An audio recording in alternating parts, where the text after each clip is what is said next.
की तू माझ्यावर बोल, मी तुझ्यावर बोलतो, तू मारल्यासारखं कर, मी रडल्यासारखं करतो. हे मिलीभगत आहे. सामान्य माणसाचं देणं घेणं कुणाला आहे?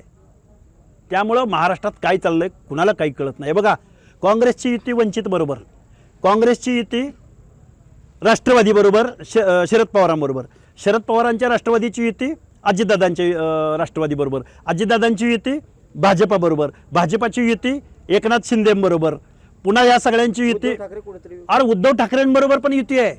इथं अजितदादा आणि शरद पवारांच्या पक्षाची युती पुण्यामध्ये, आणि तिथं शरद पवार आणि ठाकरेंची युती आहे.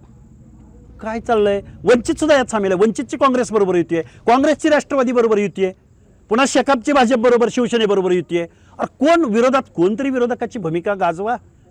कुणीतरी रस्त्यावरती या बेताल सत्ताधाऱ्यांच्या विरोधामध्ये आवाज उठवा.